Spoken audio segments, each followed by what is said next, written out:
Buenas tardes chicos, vamos a pasar a corregir la tarea número 8. Era una hoja que os había preparado de repaso de lo que llevábamos visto hasta ahora de funciones, que era el tema 10 de funciones elementales. Espero que os haya servido de ayuda y os haya permitido repasar todo lo que habíamos visto en el tema. En el primer ejercicio os pedí calcular el dominio y el recorrido de tres funciones. De esas funciones os daban su representación gráfica. Recuerdo que el dominio eran los valores que podía tomar la variable x, que el recorrido eran los valores que podía tomar la variable y o que toma la variable y. Entonces, si empezamos por el apartado A, vemos que esta función toma cualquier valor, ¿vale? Decíamos que íbamos recorriendo la parte negativa a la parte positiva y vemos que toma esta función cualquier valor excepto el valor 1, ¿vale? Si os dais cuenta, en el valor 1 tendría lo que llamábamos una asíntota vertical y después para el resto de valores de x sí que hay función. Eso hace que el dominio de esta función sea todo el conjunto de los números reales excepto el 1. El recorrido, lo mismo, recorremos el eje y de la parte negativa a la parte positiva. En toda esta zona nos encontramos con función, pero en el 0 no nos encontramos con función, ahí nos escaparíamos. La función tiene lo que se llama una asíntota horizontal y si vamos subiendo desde el 0 ya sí que encontramos función hasta que llegamos a más infinito, así que esa función toma cualquier valor excepto el valor 0. Eso es lo que hace que el dominio de esta función sea todo el conjunto de los números reales excepto el 0. Por relacionarlo con cosas que ya hemos visto, esta sería la representación gráfica correspondiente a una hipérbola. Apartado número B, creo que este era más sencillo. ¿Qué valores de x toma la variable? Vemos que en toda esta zona no hay función, empieza a haber función en 2 hasta que llegamos a más infinito, el 2 incluido. Eso hace que el dominio de la función sea el intervalo cerrado, 2 más infinito. Y recorrido, en toda la parte negativa del eje y no hay función, empieza a haber función a la altura 0 y hasta que nos vamos a más infinito, ¿vale? Porque esto no os olvidéis que poco a poco va subiendo. Así que vemos entonces que el recorrido de la función es el intervalo cerrado 0 más infinito. Lo mismo, por repasar o relacionarlo con cosas que hemos visto, se correspondería a la representación gráfica de una función raíz, porque es media parábola con el eje paralelo al eje de las x. Y en el C, pues nada, si miramos lo que es el dominio de la función, vemos que en toda esta zona de aquí no hay función, que empieza a haber función. Si veis, vosotros a lo mejor lo podéis ver mejor en el menos 5 no hay función, a partir de ahí empieza a haber función hasta que llegamos al 5, así que solamente hay función en el intervalo que va de menos 5 a 5, ahí la función tiene asíntota vertical, así que eso hace que el dominio de esta función sea el intervalo que va de menos 5 a 5, menos 5 y 5 sin incluir. ¿Cuál es el recorrido? Pues nada, si nos fijamos en toda la parte negativa del eje y no hay función, empieza a haber función en 1, el 1 incluido, hasta que nos vamos a más infinito. A medida que subimos sí que nos encontramos con función, así que en este caso el recorrido es el intervalo que va desde 1 a más infinito, así que recordad, dominio lo miramos en el eje de las x yendo de izquierda a derecha, el recorrido en el eje de las y es mirando de la parte de abajo, de la parte negativa a la parte positiva. Así que nada, aquí hemos aprendido a calcular el dominio de estas tres funciones a partir de la representación gráfica. Ahora vamos a ver cómo calculamos el dominio de una función a partir de su expresión analítica, es decir, de su fórmula. Un ejercicio como estos, es decir, que os vais a encontrar en el examen parcial que hagamos. Entonces, bueno, pues simplemente tenéis que aplicar la teoría que vimos en clase de cada uno de los tipos de funciones. Vamos una por una explicándola. En el apartado A teníais una función exponencial. Decíamos que el dominio de una función exponencial coincidía con el dominio de la función que hay en el exponente. En el exponente hay una división. Vemos que en este denominador, en esta función, el denominador no puede valer 0. Eso hace entonces que el dominio de esta función sea todo el conjunto de los números reales, excepto el valor 0, porque anularía el denominador.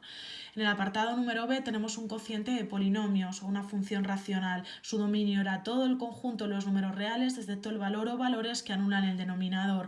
Así que nada, igualamos a 0 el denominador, lo resolvemos, una ecuación de segundo grado incompleta, sacamos factor común la x, o el primer factor es 0 o el segundo factor es 0, y llegamos a que x es 3. Así que esta función puede tomar cualquier número real, excepto los dos valores que nos han quedado que anulan el denominador, que son el 0 y el 3.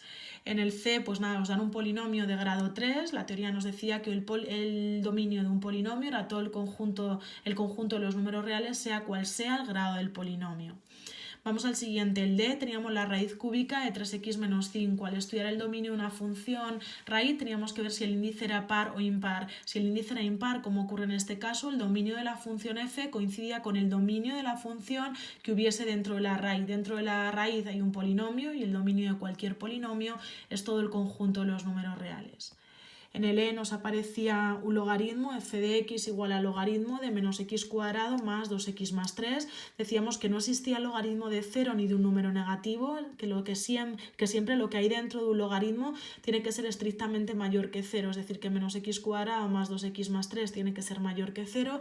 Resolvemos la inecuación cuadrática como ya hemos hecho en varias clases. Lo primero que hacemos es igualarla a 0 y obtenemos los valores menos 1 y 3, lo representamos, cogemos un punto de cada una de las zonas y lo sustituimos en la ecuación que teníamos de grado 2 de la parábola. Si cogemos el menos 2 y lo introducís os da negativo, si cogéis el 0 positivo, si cogéis el 4 os da negativo. Como queríamos que fuese estrictamente mayor que 0 nos quedamos con la zona positiva. Como solamente hay un mayor y no un mayor igual, por ese motivo el menos 1 y el 3 no están incluidos y llegamos a que el dominio de esta función es el intervalo que va de menos 1 a 3 con paréntesis el menos 1 y el 3 porque no están incluidos.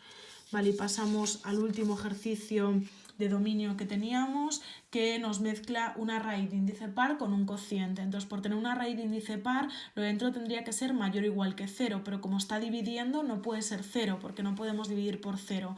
Nos ha quedado una inecuación de primer grado, sencillita de resolver. El 1 que está sumando pasa hacia el otro lado restando, lo representamos, valores estrictamente mayores que menos 1, por eso el menos 1 no lo cogemos, así que obtenemos el intervalo que va desde menos 1 a más infinito.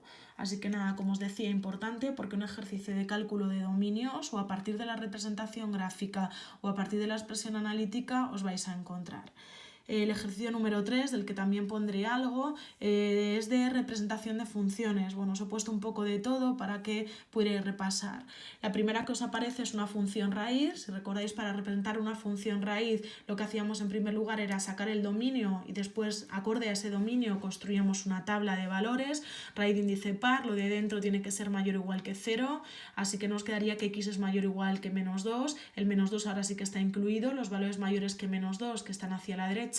Y llegamos a que el dominio es el intervalo que va desde menos 2 a más infinito, menos 2 con corchete, porque está incluido. Hacemos una tabla de valores dándole cualquier valor mayor o igual que el menos 2, valores con un poco de picardía para que la raíz dé exacta y luego sea fácil de representar. Entonces los valores que yo le he dado ha sido lo siguiente: el menos 2 y nos quedaría la raíz de 0 que es 0, el menos 1 y quedaría la raíz de 1 que es 1, el 2 y os quedaría la raíz de 4 que es 2 y el 7 quedaría la raíz cuadrada de 9 que es 3. He tachado toda la zona de los puntos que no pertenecen al dominio para saber que únicamente me va a quedar función en esta zona de aquí y nada, lleva al dibujo los 4 puntos, el menos 2, 0, el menos 1, 1, el punto 2, 2, el 7, 3. Lo unimos y nos queda media parábola tumbada, es decir, con el eje paralelo al eje de las x, como sabemos que son las funciones raíz. En el siguiente os puse una función exponencial, f de x igual a 3 elevado a x más 1, dominio de una función exponencial, el dominio que tenga la función que hay en el exponente. En el exponente tenéis un polinomio, su dominio es r, así que el dominio de esta función exponencial es todo r, entonces a la x le podéis dar cualquier valor.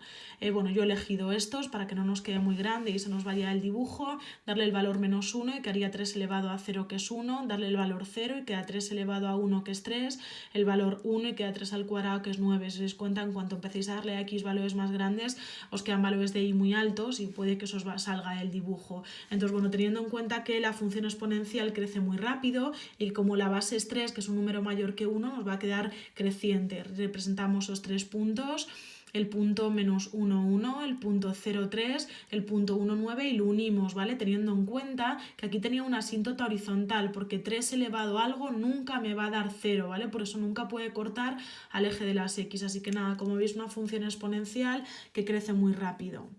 La siguiente nos pedían representar un logaritmo. Pues nada, vamos a ver cómo se representaría el logaritmo. Tenéis 3 más el logaritmo en base 2 de x. Para representar un logaritmo, igual que las raíces, teníamos que sacar cuál era el dominio y hacer una tabla de valores.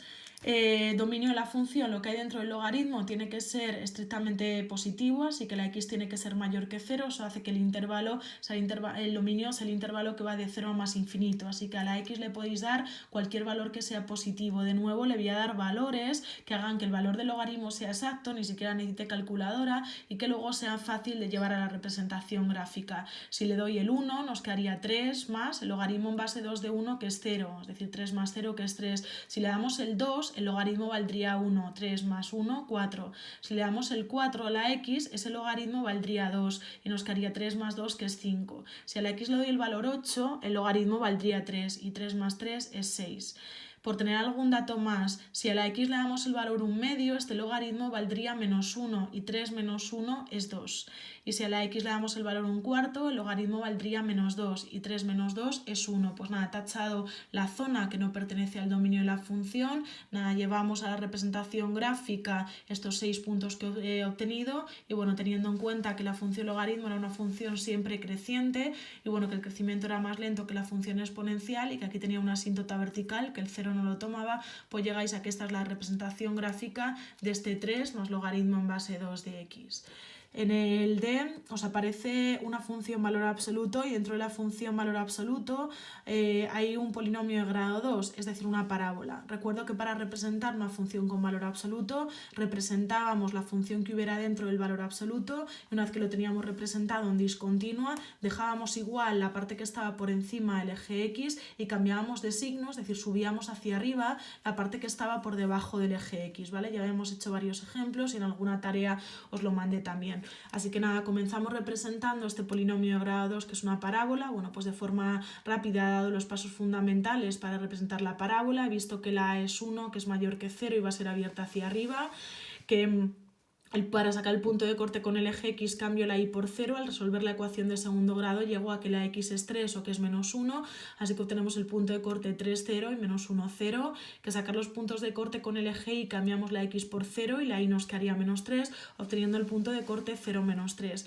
Vértice de la parábola, pues nada, que vx era menos b partido por 2a y llegáis a que es 1 y vi se obtenía de sustituir el valor 1, que es lo que me ha dado vx en la ecuación de la parábola, llegáis a que vi es menos 4. Así que el vértice lo tenéis en el punto 1, menos 4, ¿vale? Con esta información es suficiente para poder representar la parábola, pero bueno, quien quisiera hacer también una tabla de valores, que era el paso 4 para representarlo, sería correcto. Así que nada, con los puntos que tenemos, el menos 1, 0, el 0, menos 3, el 1, menos 4 y el 3, 0 representábamos la parábola en discontinuo, entonces la parte que está por encima del eje X se queda como está, ya la pongo con trazo continuo y está también, y la parte que está por debajo del eje X, pues nada, sube hacia arriba, respetando que si este punto, esto era menos 3, esto es 3, y que si esto era menos 4, esto es 4, para que sea exacto. Y os pedía también después como nota que la expresarais como una función definida a trozos. Así que como hayamos hecho en clase, aquí nos hemos dado cuenta que a la izquierda del menos 1, el menos 1 incluido la función se ha quedado igual, que entre menos 1 y 3 le hemos cambiado de signo, es decir, cambio todo de signo, menos x cuadrado más 2x más 3, para valores de x comprendidos entre menos 1 y 3, y que para valores mayores o iguales que 3 la función se ha quedado como estaba. Decía que este igual lo podía poner aquí en lugar de ponerlo arriba, y lo mismo, este igual en lugar de ponerlo abajo se puede poner en el medio, ¿vale? Y también sería correcto, por si alguno lo ha expresado de esa otra forma. Y en el E vamos a representar una función definida a trozos. Lo primero que hacemos siempre para representar una función definida a trozos es delimitar los trozos. Tenemos valores de x menores que 0, donde tenemos que representar y igual a x cuadrado más 2x, que es una parábola.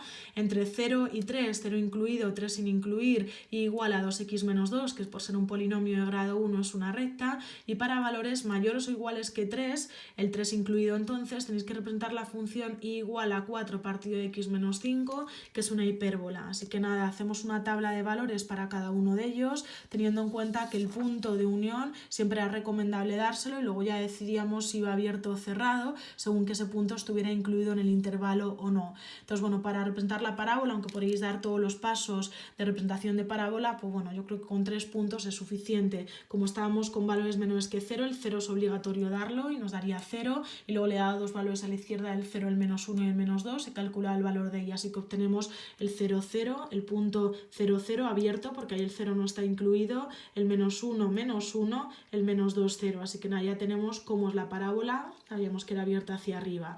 Para representar la recta y igual a 2x menos 2, pues nada, lo mismo una tabla de valores con 2 o 3 valores y obligatorio darle el 0 y el 3. Aparte del 0 y el 3, como veis yo le he dado el valor 1, cogéis esos 3 puntos, los representáis, este iría incluido y este iría sin incluir, ¿veis? Aquí lleváis corchete, por eso se incluye, aquí paréntesis, por eso no se incluye. Como es una recta, lo unís. Y en el último lo que tenemos es una división, así que hay que tener cuidado, ver cuál es el dominio de esta función, si hay algún valor que no podemos introducir. El valor que anula el denominador es el 5, así que el valor 5 no lo podemos introducir, por eso lo he tachado. Ahí es donde vamos a tener la asíntota vertical de la hipérbola y luego le he dado algún valor, 2 valores a la izquierda y 2 valores a la derecha, el 3, el 4, el 6 y el 7, ¿vale? Procurando que el valor de i pues nada sea exacto y no me queden decimales. Entonces nada, lo he llevado al dibujo, pues nada, que el 5 es un valor que no estaba en el dominio, va a tener una asíntota vertical y los valores que teníamos, el 3 menos 2, que le he puesto aquí incluido, y bueno, los otros puntos, y llegamos entonces a la función definida a trozos, que por nada, ir adelantando en cosas que vamos a ver en el tema siguiente, es una función que no es continua, no la podemos dibujar de un solo trazo, es decir, no la puedo dibujar sin levantar el lápiz del papel. Y los dos ejercicios que vienen a continuación tenían que ver con la composición de funciones, que también habíamos estado trabajando. En el 4 nos daban dos funciones f y g y nos pedían que calculáramos f compuesto con g, recuerdo que se leía al revés de cómo se escribe, y g compuesto con f. Vamos a recordar cómo se hacía esto. Para calcular g de f de x, dejábamos la función g como estaba y la primera que actúa es f. Cambiamos f por su valor, x más 1 partido por 3, y ahora me tengo que ir a la función g y donde haya una x cambiarlo por x más 1 partido por 3. Os lo he marcado en verde, como vengo haciendo siempre, x más 1 partido por 3 al cuadrado menos 1. Este cuadrado afecta al numerador y al denominador, y luego lo que he hecho ha sido desarrollar la identidad notable, el cuadrado de una suma, poner el mínimo común múltiplo que es 9 y simplificar que el 1 menos 9 es menos 8 y que da x cuadrado más 2x menos 8 partido por 9. Si ahora componemos al revés, la composición en este caso es más sencilla, el g compuesto con f, la función f se queda igual, la primera que actúa es la función g, sustituimos g por su valor, x cuadrado menos 1, y ahora me voy a la función f y donde haya una x la cambio por x cuadrado menos 1, así que nos quedaría x cuadrado menos 1 y luego aparte el más 1 y el 3 que estaba dividiendo, ¿vale? Lo tenéis marcado en verde, y ahora esta expresión siempre la tenemos que simplificar, así que nada, 1 y menos 1 se van y finalmente nos queda x cuadrado partido por 3. Se cumple aquella observación que dijimos, que el orden en el que hacíamos la composición era importante, que en general no es lo mismo f compuesto con g que g compuesto con f, como podéis ver en este ejemplo. Y luego el ejercicio número 5, pues nada, combinaba la obtención de función inversa con la comprobación que llevaba a una composición de nuevo. Recuerdo cuáles eran los 4 pasos que dábamos para calcular la inversa de una función. En primer lugar, a la función, en lugar de llamarle f, le llamábamos y. En segundo lugar, intercambiábamos el papel de x y de y. Así que al hacer eso, pues nada, bueno, no lo he vuelto a copiar ahí, nos queda x igual a 2y más 1 partido de y menos 5, y nuestro objetivo era despejar la y. Había hecho uno muy similar en uno de los ejemplos de clase, el y menos 5 que está dividiendo pasa hacia el otro lado multiplicando, eso es lo que sí que tenía ya escrito, quitamos paréntesis y nos quedaría x por y menos 5x, 2y más 1, como quiero despejar la y, dejo todo lo que tiene y en el primer miembro y lo que no lo tiene en el segundo, como quiero despejar la y saco factor común la y, que como veis se repite, la y se repite aquí y aquí, a sacar factor común la y nos quedaría y por x menos 2 igual a 1 más 5x, despejo la y, el x menos 2 está multiplicando, pasaría dividiendo y así ya tengo la función inversa que sería 1 más 5x partido de x menos 2. Y luego nos decía que hiciéramos la comprobación, recuerdo que hacer la comprobación se refiere a que compongamos estas dos funciones en los dos órdenes posibles y que veamos que obtenemos como resultado x. En uno nos da x, o hemos calculado mal la función inversa o hemos hecho mal la composición. Entonces, bueno, vamos a ver cómo es la comprobación. En este caso tenemos la inversa de f compuesto con f, la f se queda igual, la primera que actúa es la inversa, sustituyo la inversa por su valor, 1 más 5x partido de x menos 2 y me voy a la función f y donde había una x introduzco el valor de la inversa, ¿vale? De nuevo en color verde. Y ahora lo que tenemos que hacer es operar para llegar como resultado a x, así que aquí estoy poniendo en práctica lo que recordáis del tema 3. Este 2 es como si tuviese bajo un 1, multiplico las fracciones en línea, 2 por 1, 2, 2 más más 5x, 10x, en el denominador 1 por x menos 2, que es x menos 2, más 1, y el denominador de momento lo dejo igual. Aquí ponemos mínimo como múltiplo arriba, mínimo como múltiplo abajo, que es x menos 2, no lo detallo, ya lo he hecho más veces, está visto en el tema 3, y simplificamos el x menos 2 como está aquí dividiendo y aquí también dividiendo, se pueden ir, quien no lo vea hace la división con los dos puntitos y lo puede comprobar, y cosas que se nos van, 2 y menos 2, aquí 5x y menos 5x, de manera que en el numerador nos queda 11x y en el denominador 1 más 10, que es 11.